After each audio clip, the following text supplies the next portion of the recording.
यह कहानी एक छोटे से गांव की है, जहां एक परिवार कुछ महीनों पहले ही एक नए घर में रहने आया था।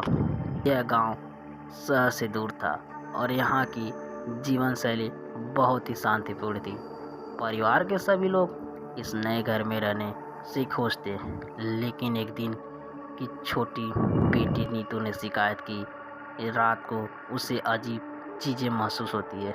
नीतू ने अपनी माँ से कहा, माँ, रात को मुझे किसी की चलने की आवाज़ आती है और ऐसा लगता है कि कोई मेरे कमरे में खड़ा है। उसकी माँ ने इसे सिर्फ बच्चों की कल्पना समझकर टाल दिया और उसे प्यार से समझा दिया कि ऐसा कुछ भी नहीं है। लेकिन धीरे धीरे घर के बाकी सदस्यों को भी अजीब अनुभव होने लगे।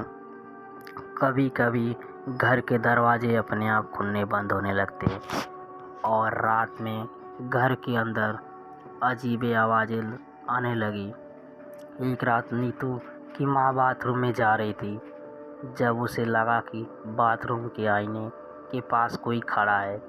उसने ध्यान से देखा, लेकिन वहाँ कोई नहीं था। उसके बाद से घर के सभी सदस्यों को यह महसूस होने लगा कि घर में कुछ तो अजीब है। रात के समय घर के कोने से किसी के फुसफुसाने की आवाज़ें आती थी और अक्सर ऐसा लगता था कि कोई उनके पीछे खड़ा है। एक रात जब परिवार के सभी सदस्य सो रहे थे, नीतू अचानक जोर जोर से चीखने लगी। लोग भागकर उसके कमरे में पहुंचे तो देखा कि नीतू के बिस्तर के पास एक अजीब सी छाया खड़ी थी। वह छाया धीरे धीरे गायब हो गई, लेकिन नीतू इतनी डर गई थी कि उसे अस्पताल ले जाना पड़ा।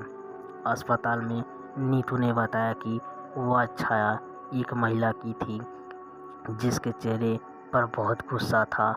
परिवार को अब यकीन हो चुका था कि इस घर में कुछ भयानक हो रहा। उन्होंने गांव के बुजुर्ग से इस बारे में बात की तो उन्होंने बताया कि इस घर में पहले भी एक परिवार रहा करता था, जिसकी एक महिला की रहस्यमय परिस्थितियों में मौत हो गई थी।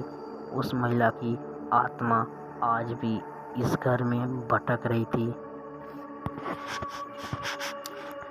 यह जानकर परिवार ने तुरंत घर को छोड़ने का फैसला किया और कभी वापस उस घर में नहीं लौटे।